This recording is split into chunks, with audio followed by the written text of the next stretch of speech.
All right, let's sit tall. Close the eyes. And we'll just take a few moments to focus on the breath.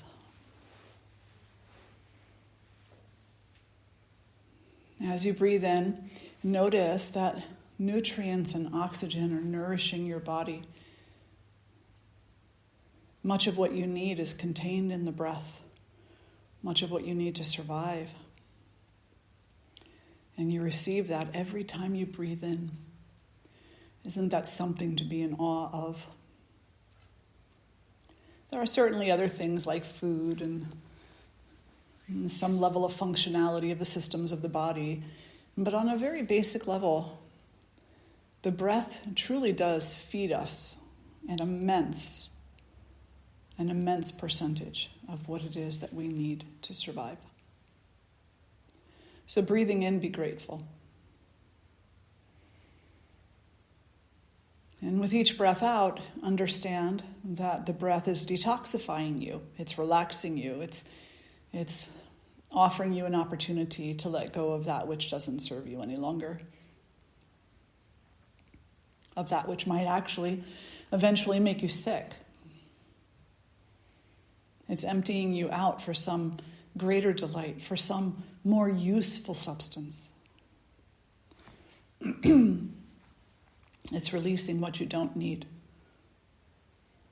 so that that space can be filled potentially with what you do. And so with each breath out, be grateful. Breathing in, be grateful. And breathing out, be grateful. And let that be your cycle in this life. As my guru would say, do not allow a single breath to enter or leave your body without your absolute awareness. And then, as I'll invite you, adding on to that, every breath in is a gratitude. Every breath out is a gratitude. And then life becomes gratitude.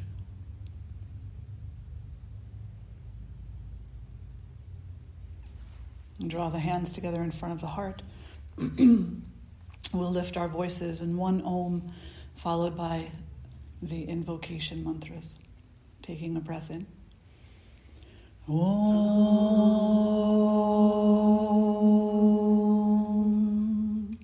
Shri Guru Bhyo Namaha Hari Om Ganana Antva Ganapati Gum Havamahe Kavin Kavinam Upama Shravastamam Jestarajam Brahmanan Brahmanaspata Anashrinvanuti Bisidha Sadhanam Mahaganapataye Namaha Prano Devi Saraswati Vajebhir Vajinivati Dhina Mavitriyavatu Ano Divo Brahataf Parvata Da Saraswati Ajata Gantu Yagnyam Havan Devi Jujushana Gritachi Shagmam Novacha Mushati Shrinotu Vagdevyai Namaha.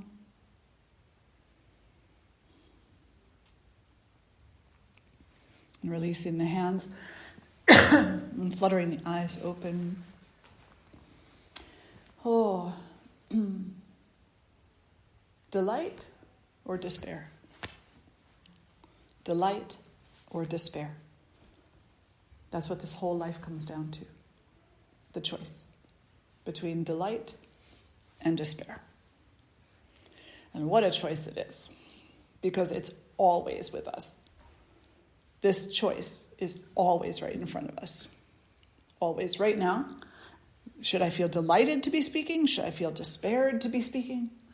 Should you feel delighted to be listening? Should you feel despaired to be listening? Should the words be delightful or despairing?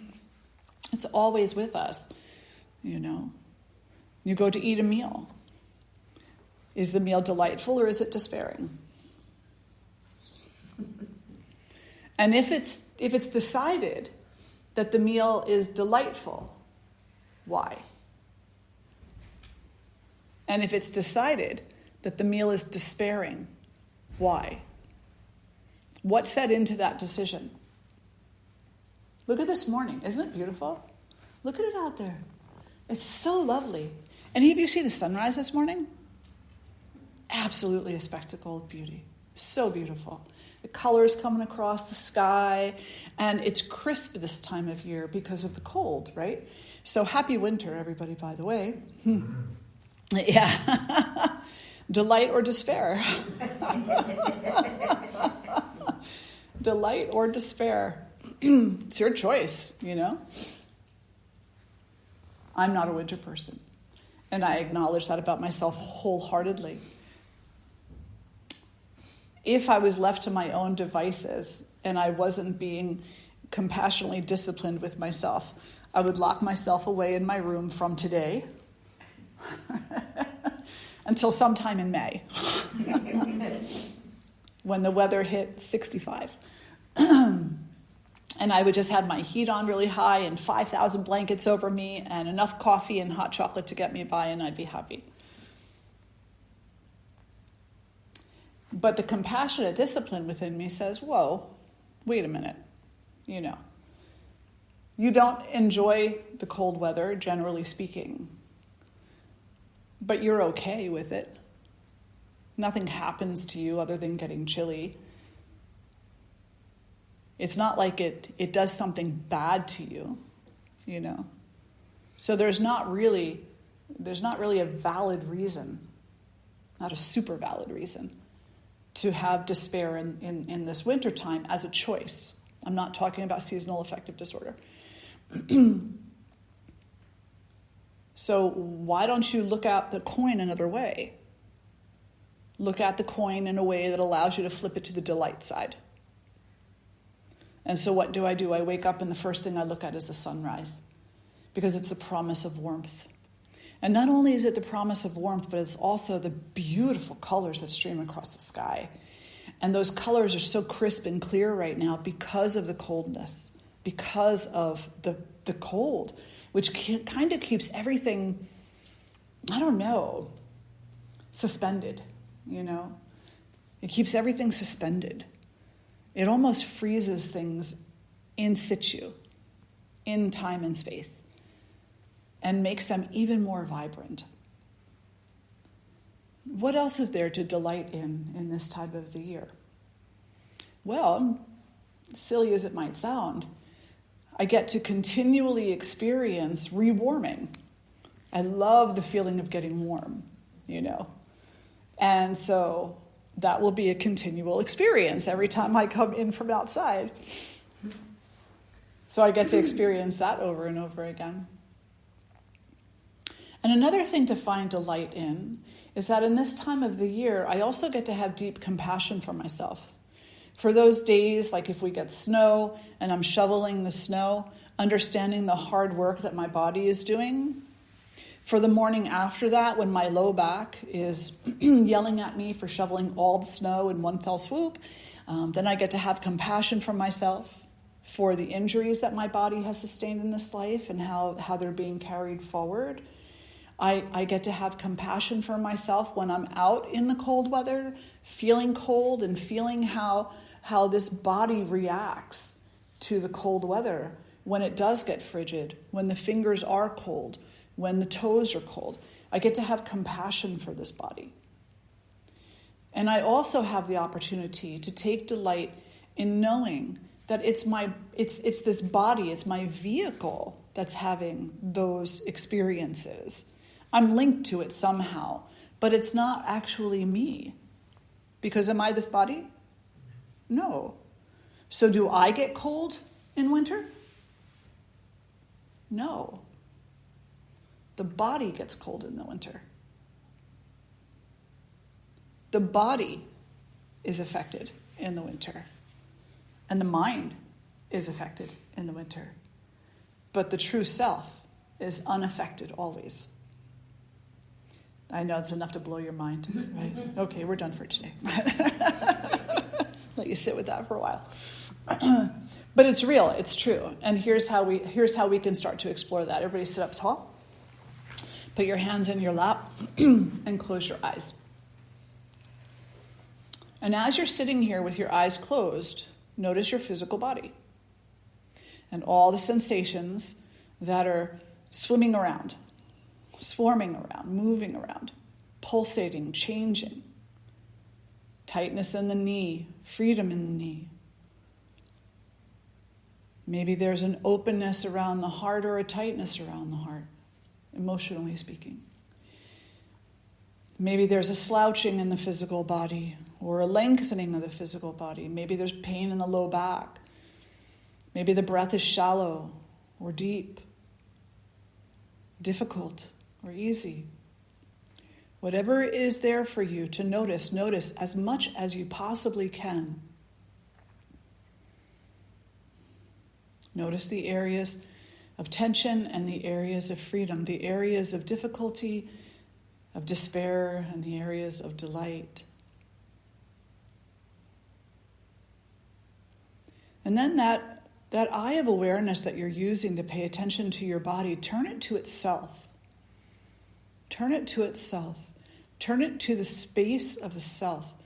And notice, are any of those sensations there?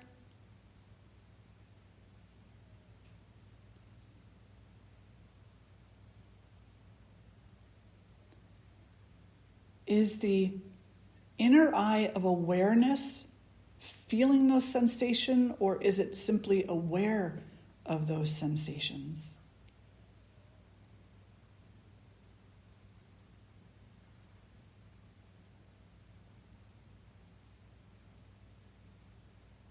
And then gently flutter the eyes open. Did you get it? Did it blow your mind? It's pretty freaky. My teachers, when I was much younger, used to talk about that all the time. They'd say it in different ways, though, and I'd be like... I mean, I totally get the idea that, I am not this body, I am not this mind, and I always understood that. But they would always try to, they would try to explain it, and they would try to explain it intellectually. They didn't do it experientially. They did it intellectually. And I'd just be, frustrated. Because there wasn't an experiential thing to link with that intellectual kind of understanding in the classroom for what they were saying. I had already had lots of experiences by then. But it would be a frustration in class because it just wasn't linking together. And I really loved these particular teachers, and I was like, say it differently. I know. And then one day, I think it could have been with Swamiji, years later. I'm sitting in meditation, or at the beginning of meditation. I'm still very much there, And he's talking about something. And it's on the one hand, you want to hear every word he says, and on the other hand, you're like, I'm supposed to be concentrating. Stop talking. And then you're like, no, don't stop talking. And he said something, I don't even know what it was. He said something about the inner witness. And as soon as he said it, it was almost like, you know how when you open up a new garbage bag, there's, sometimes it's really difficult to separate those two sides. All of a sudden, they were very separated. The physical body and the witness, completely separated. And I was completely having an experience of that. It was the most profound thing in the world. And it was like, oh my gosh. This is so much more profound than what anything I had remembered I ever experienced before. And from that moment forward, I started to really work in this idea of what role the preferences play. And when we say, I'm not cold, this body is cold. My knee doesn't hurt. Or rather, I don't hurt, my knee hurts. I don't hurt, my toe hurts. I don't have a fever, this body has a fever. That's what it means. It means separating those two pieces and standing as the witness and being able to look and say, I know what's going on here. My physical body is having a physical experience as it walks through this physical world. But I, in the truth of myself, am not physical. I'm not physical. I'm living within a physical body, or I'm habitating a physical body at this time. But the two are completely separable. Completely separable. Now, for householders, what does that mean in this life? What does that mean? Because it's one thing to be a sadhu in India where you can sit there and you can dwell in that experience of separation from the physical, and just exist in the ethers and, just let the body do what it's going to do. It's one thing to be that, but that's a really tiny little percentage of people in the world. It's not even a percent. It's not even, it's such a small portion of a percentage of people. So what about the rest of people? What about us? What about householders, individuals who have families and homes and bills and jobs? How do they come to know this witness? How do they get to explore this amazing experience of the largesse of the self? And the answer to that question is through the exploration of preferences, through the exploration of delight and despair. Standing in the center of these two things and recognizing that they're two sides of the exact same coin. And that in any given moment, you have absolute capacity to choose one or the other, no matter where you find yourself. Now, some of you might be taking the word delight and associating that with satisfaction. It's not the same thing. We didn't say satisfaction, we said delight.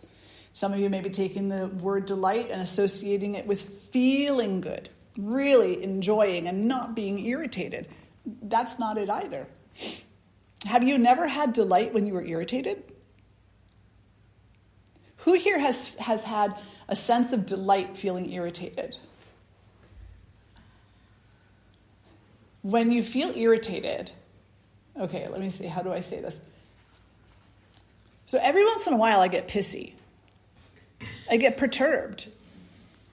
And I, just want to stomp my feet. And I know that I'm going through a mental thing. And so I do. And I watch myself having a tantrum. And I take great delight because I know that it's just a phase that's going to pass through. And I'm not harming anybody and I'm not doing anything to harm myself. I'm just allowing the energy to be expelled so that there's space for something else. We all do it. Every single one of us. We just don't know that that's what we're doing. Yeah. So you can have delight and you can have despair in any given moment that you choose. It's a choice. And we can have them both kind of hand in hand also. We can have delight and recognize that what's going on is despairing as well. And one example of that might be to say that as we move through the world and we see that there are situations of great injustice, we can despair over the condition of humanity. We can despair over the condition that people find themselves in. We can despair over the injustices and the lack of food and all of these other things. But then we can put our efforts right, and in the midst of that despair, we can delight in our abilities to come together, to work towards some level solution, to be of service to one another, to behave in a way that supports the alleviation of suffering, no matter what anybody else is doing. No matter.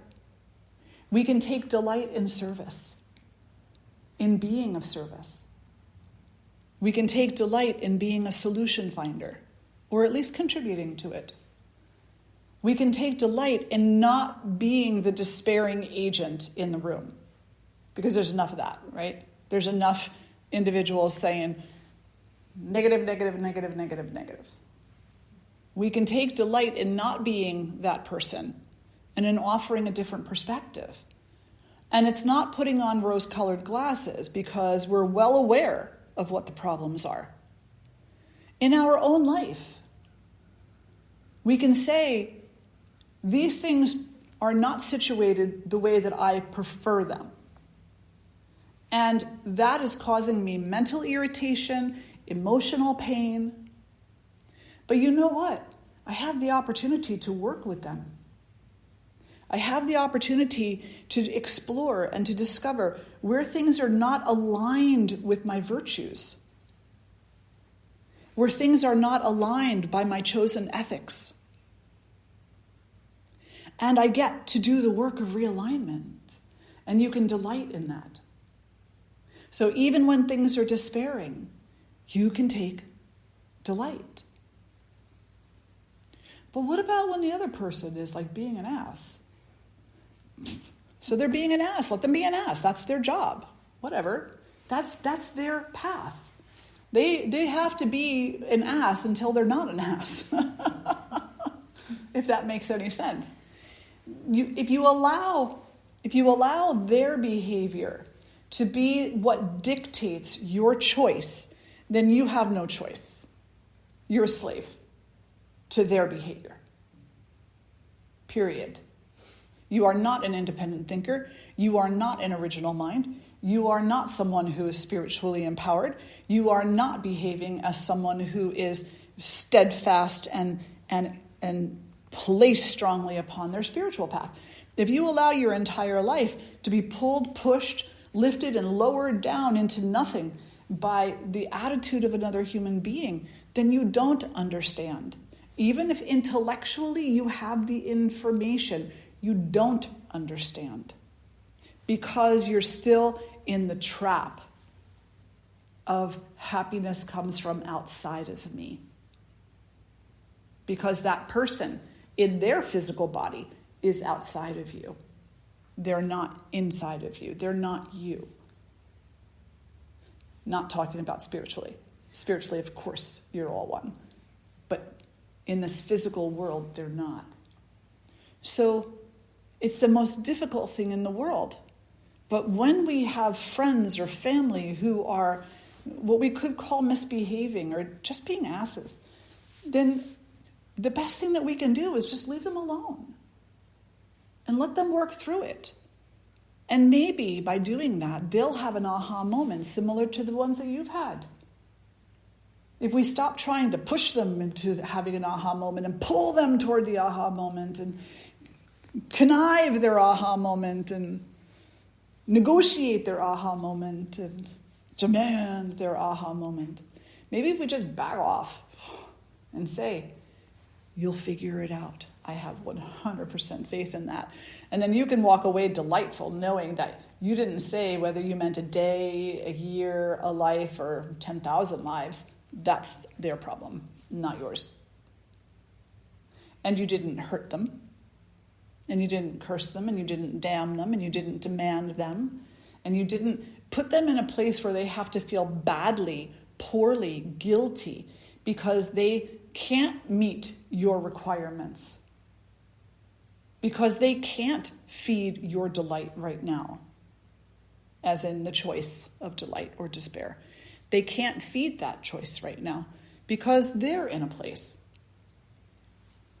So that they don't have to feel any of that. And it's not a, I just don't care, talk to the hand, I'm walking away right now. It's not the drama queen diva. It's one of those words. It's not the drama queen diva. It's the compassionate partner. It's the compassionate friend. It's the compassionate family member. It's the compassionate person who is doing this. And so there's no vengeance about it. There's none of that, You just recognize This is not my work. This is not my work. Now, what about when it is partly your work? What about when it is 2 people, 3 people, a family, whatever? What about when you are part of the work, when you have to invest something? Then how do you do it? How do you see with both sides of the coin and still choose the delight? You make the best possible investment. And you do so knowing that it came from a place that has fewer and fewer expectations about how the other person is going to receive and recompense you for your efforts. How many of you have had a partner in this life? How many of you have ever done something with regard to your partnership where you expected 0 recompense? Yeah, not a hand up in the room. Payback. Always payback. In relationship, there's always an expectation of payback. Even something as supposedly selfless as I love you, you better say it back. You know?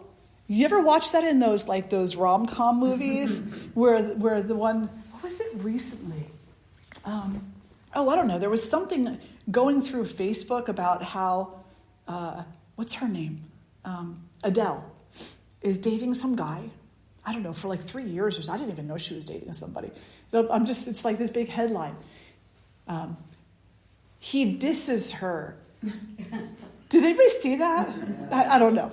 So apparently the reporter was like, Adele goes all over the place and says how much she loves you and she adores you. And, how do you feel about her? And he's like, she's okay. She's great. And the reporter was like, what do you mean she's great?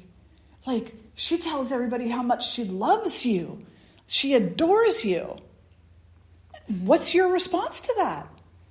And he's like, we're good. And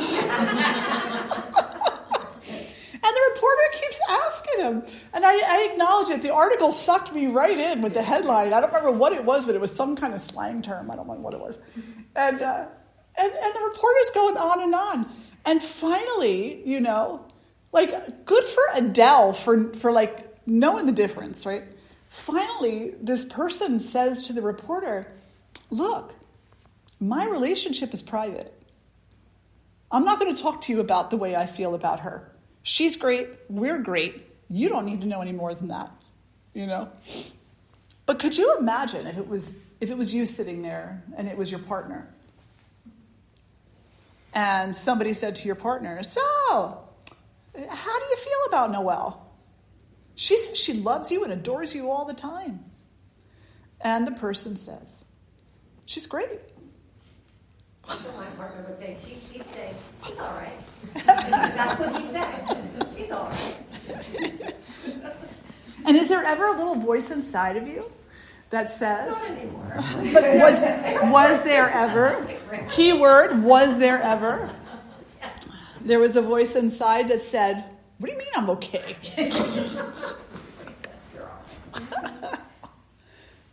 Oh, Lord.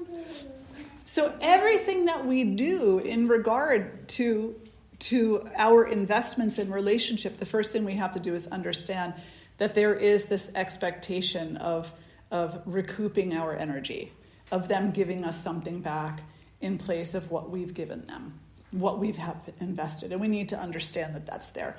And then we need to take a really close look at it and decide how unreasonable it is, or how reasonable. Well, isn't it reasonable that he should say he loves me too?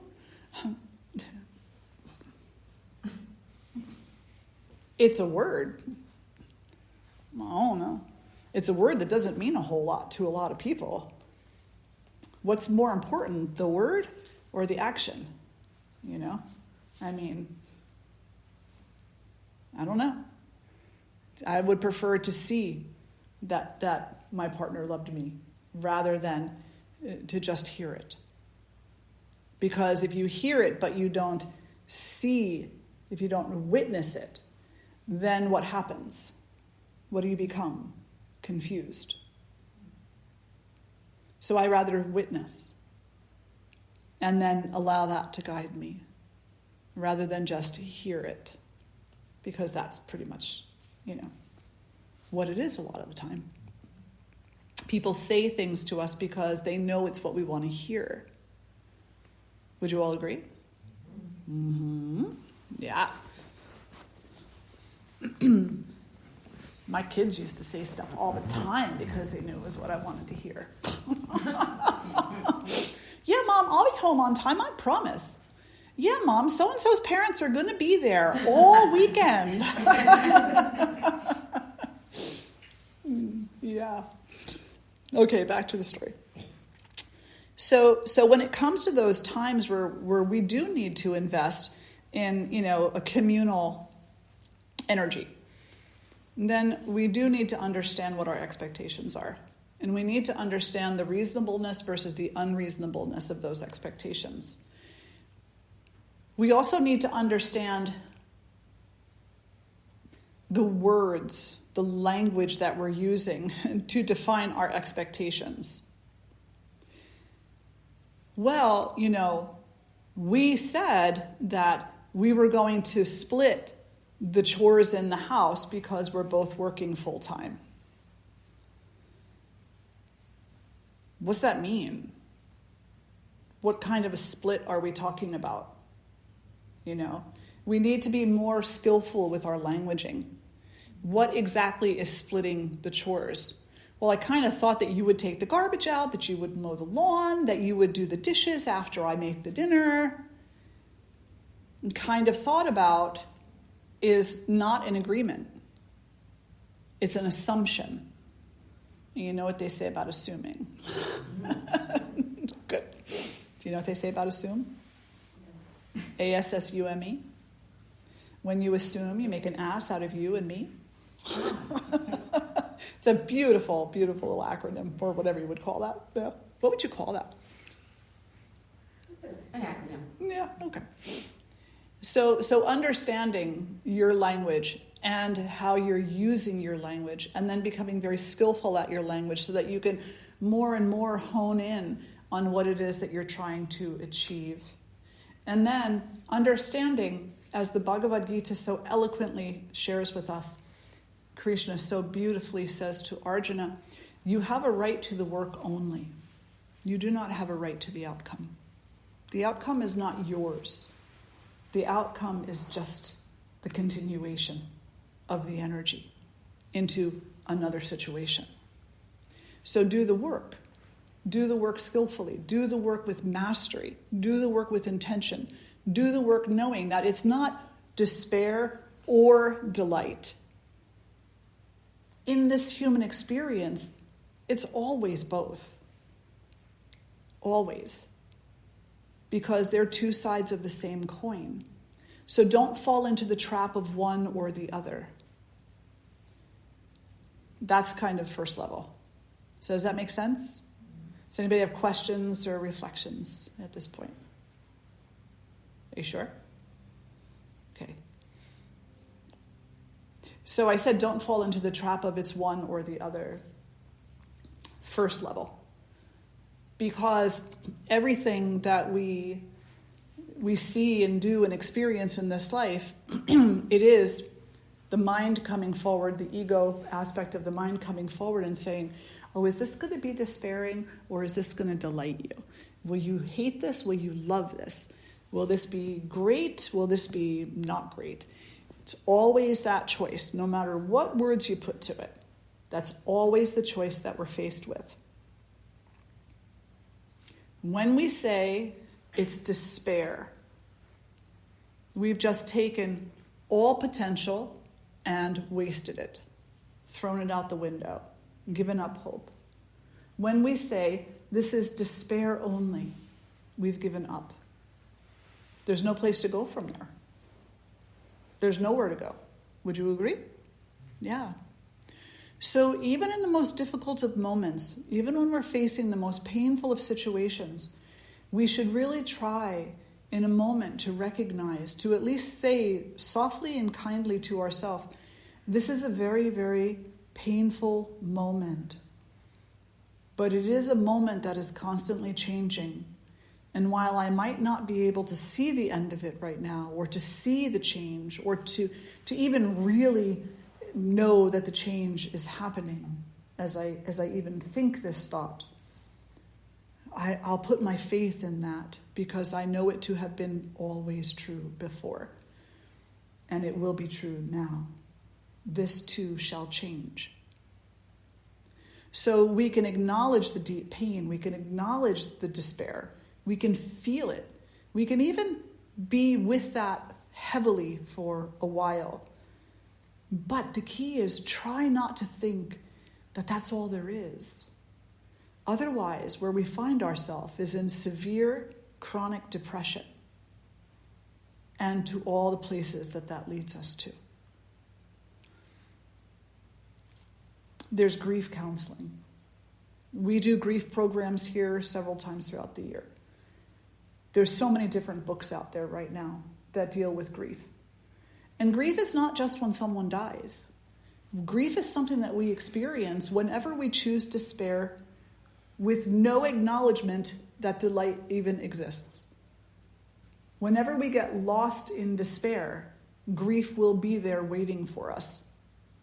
And we look at grief as if it were that large, shadowy creature in the black cape with a big axe on its shoulder, waiting to imprison us, waiting to shackle us to our own inner darkness. But that's not what grief is.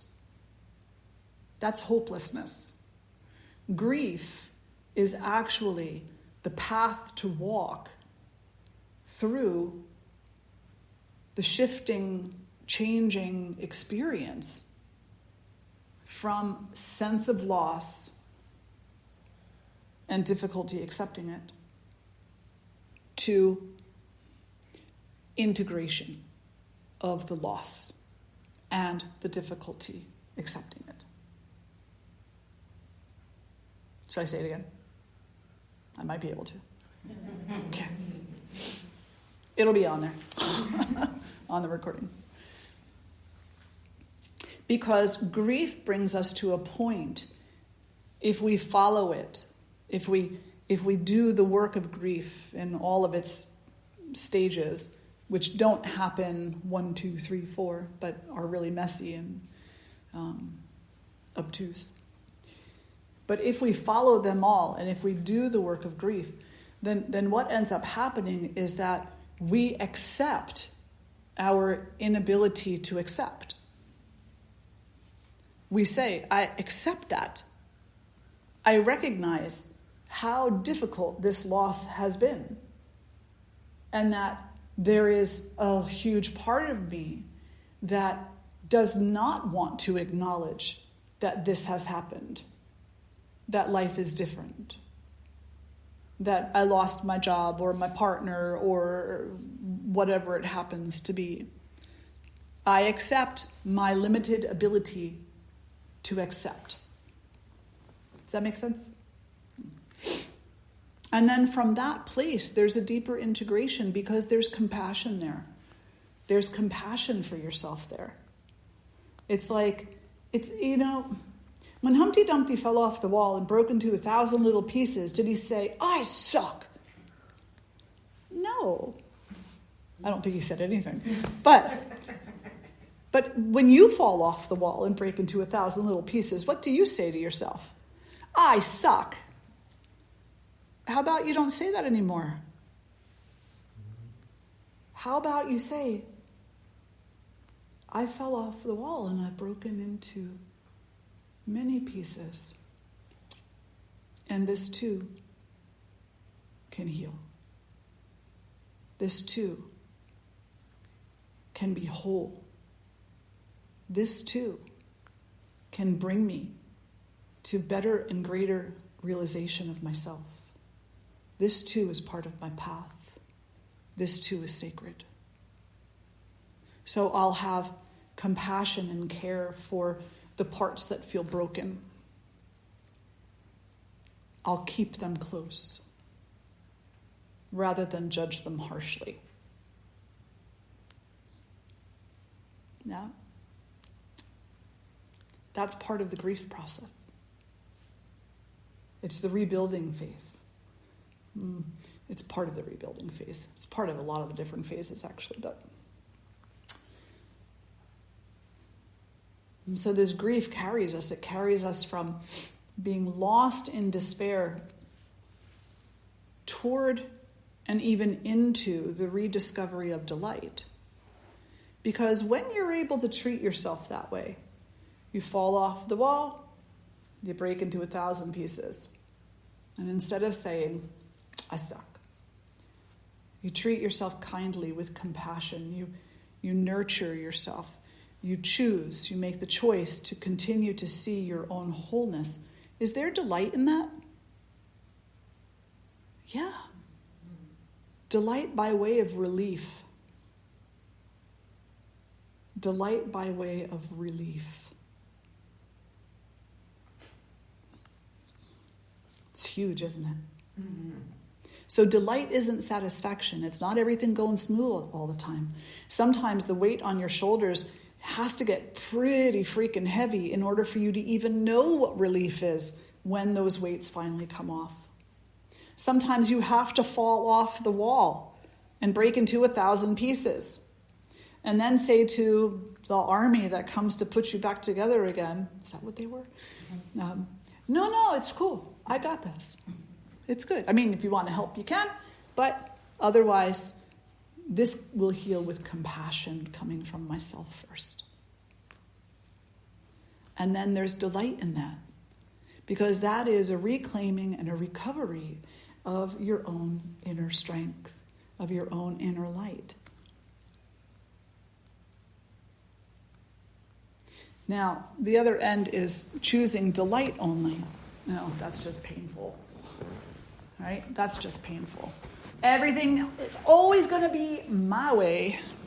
Everything is always going to go my way.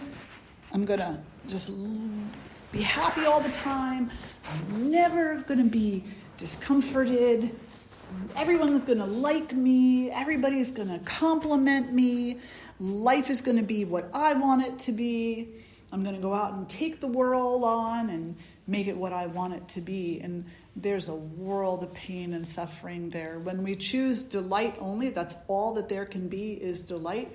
What we're saying is all there can be is ego satisfaction. Ego satisfaction. We're not looking for true delight. We're looking for a different kind of enjoyment. We're looking to be satisfied. Everything has to go my way. But nothing, but rarely does everything go our way.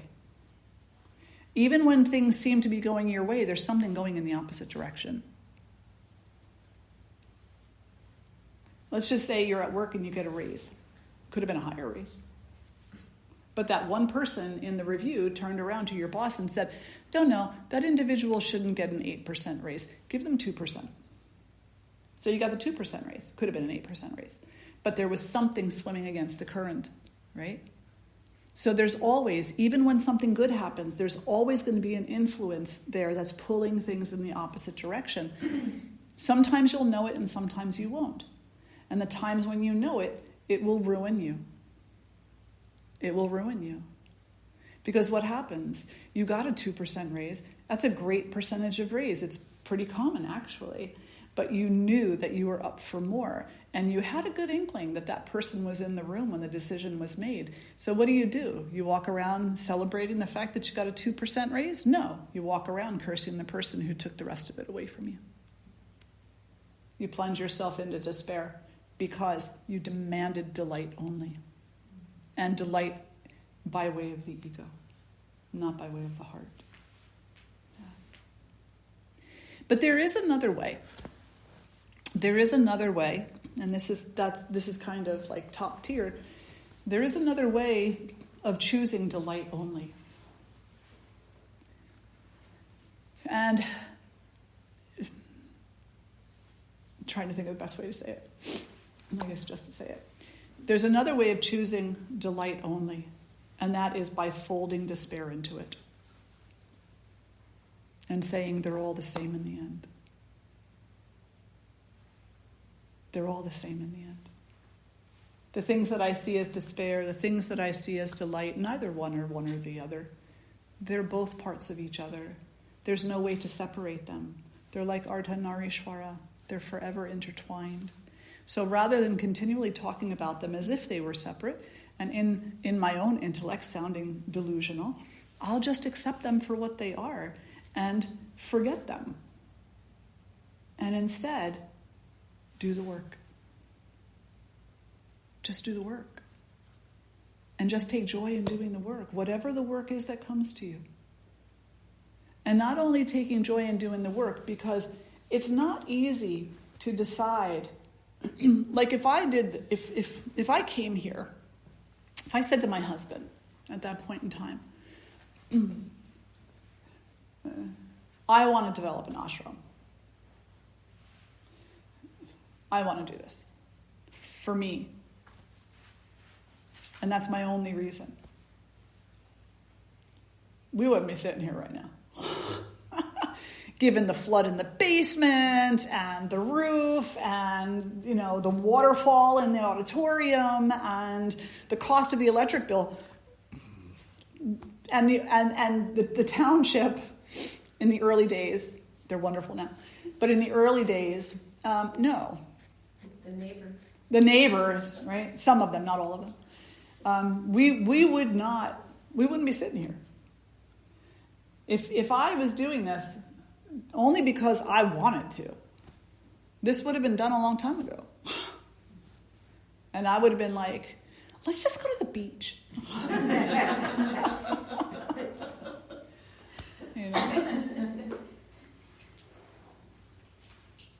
But I didn't do this solely because I wanted to. Of course, there's a component of that there. There has to be.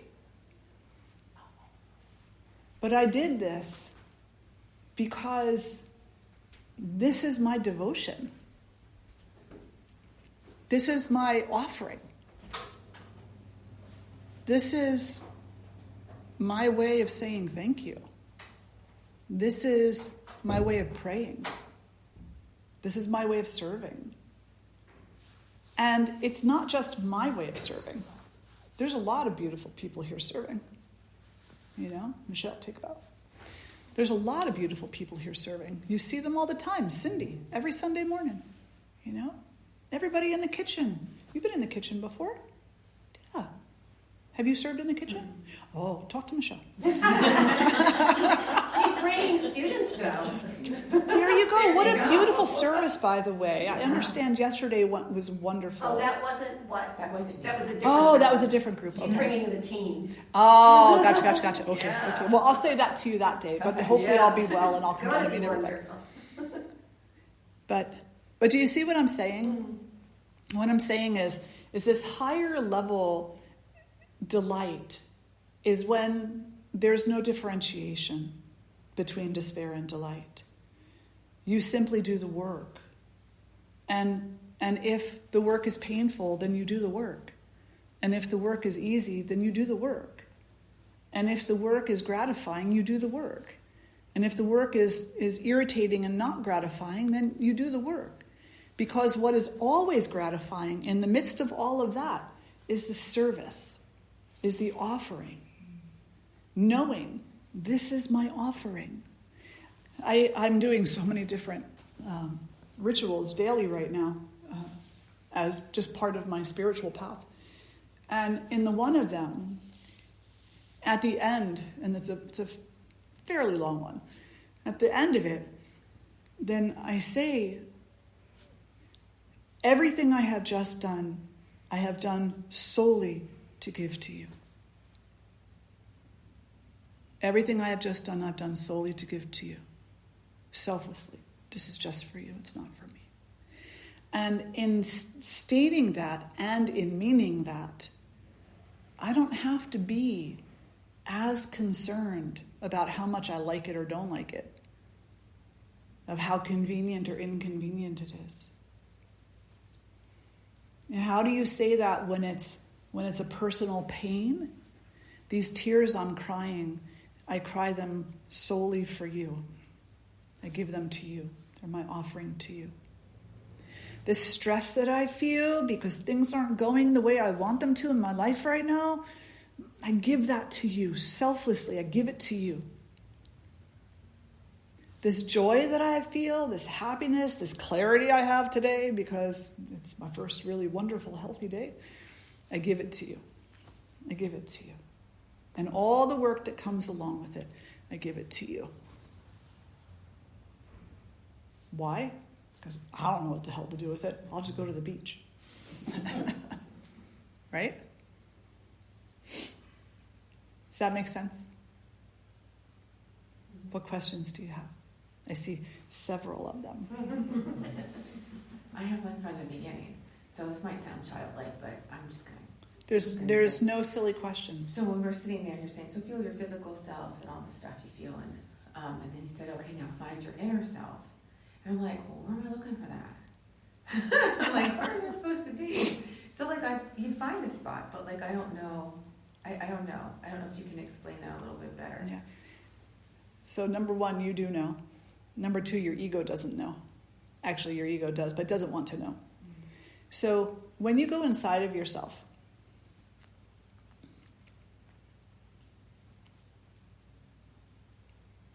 look at the place where your awareness rests. So close your eyes. Everybody close your eyes. The moment you close your eyes, if you put a weight onto your awareness, and what is awareness? Your consciousness. You're knowing that, you're sitting there with your eyes closed. And that you're kind of looking at the back of your eyelids.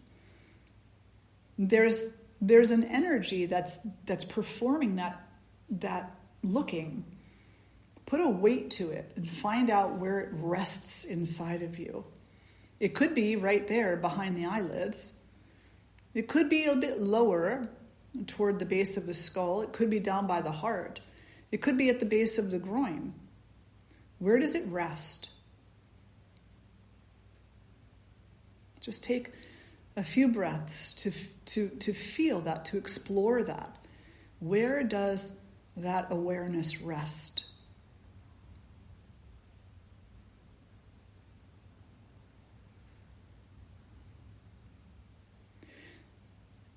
And if you have that,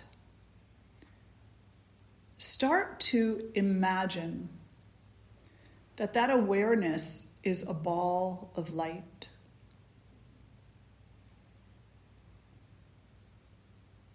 And everything else is outside of it.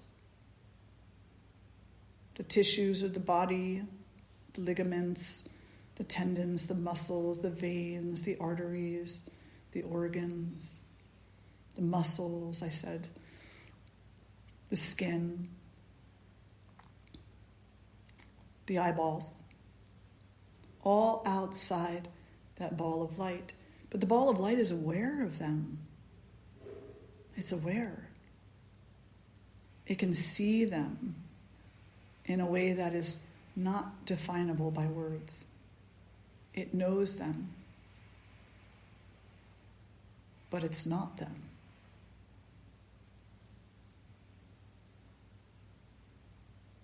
But it knows them.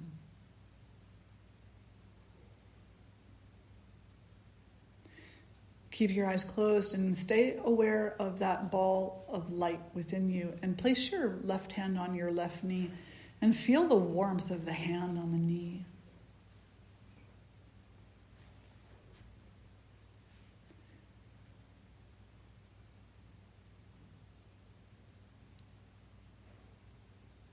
Feel the pressure of the hand on the knee.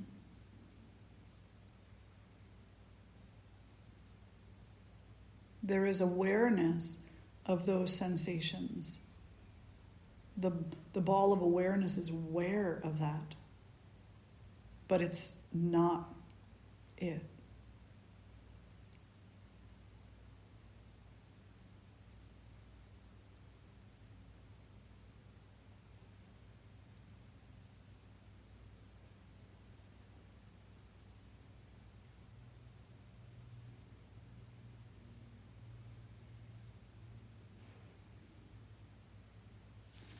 Flutter the eyes open. Did you get that? Mm-hmm. A little bit? Yeah. Yeah, that's where I thought it was. Yeah. No. Did anybody not get it? Did you not get Got it? You got it? Oh, okay, good. It blows your mind when you get it, no matter how many times you've gotten it. It's like, whew. Because that's the pull and the push between the physical world and the spiritual, and what we call the spiritual, the ethers, the realm of the truth of the self. That's the pull. It's like there's this curtain, and the curtain is where we're constantly being called to. So like if I did that and you still had your eyes closed, you would have jumped back into the physical. You would have completely forgotten that light, that ball, that essence of consciousness had its own realm. And you would have pulled your awareness back into the physical realm. And your nervous system would have been largely the reason why. Because a loud, sharp noise shocks the nervous system. And so in yoga, we say it's very important for you to do the work of toning the nervous system so that you're more aware of that curtain between what's this physical realm and the realm of what's real. And you understand more effectively the difference between the two. And when that boom sound comes, you're not pulled back so quickly into the physical. Instead, you hear it, you know that it's there, and you have this moment to discern. Discernment, very important, to discern. Do I even need to react to that? Do I need to respond to that? Can I just let it be? Mm-hmm. But we're always teetering between these two places, and most of the time we find ourselves, or at least we believe we find ourselves in the physical realm. Yeah. What was your experience of that? Let me just do a time check. Oh, we're just about out. Does anybody have an experience of that they would like to share? Of that exercise we just did? The exercise of closing your eyes and seeing Mm-hmm.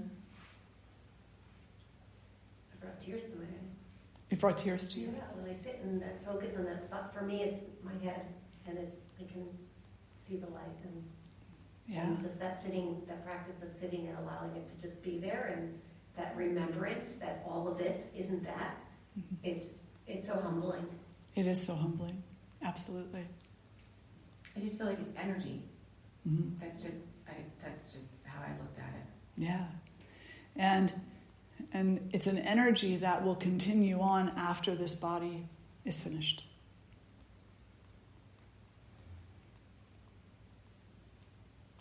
Any other questions or reflections? We're good? Okay. I know it was a little bit of a heady conversation today.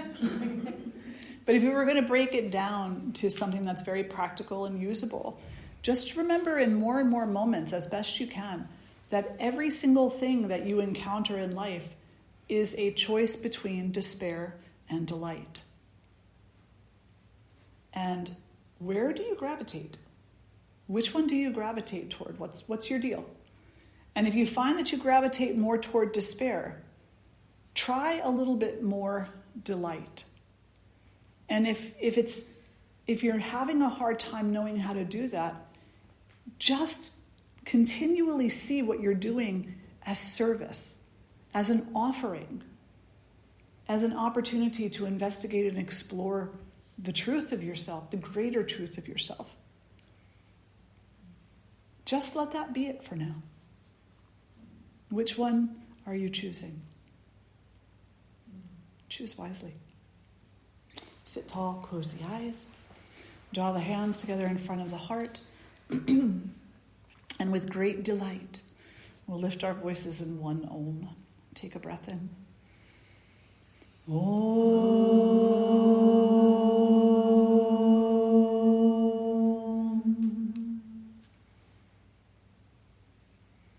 Om Shri Matre Namaha. Thank you all so much for being here today. So deeply appreciate each and every one of you. Thank you for having this conversation with me and for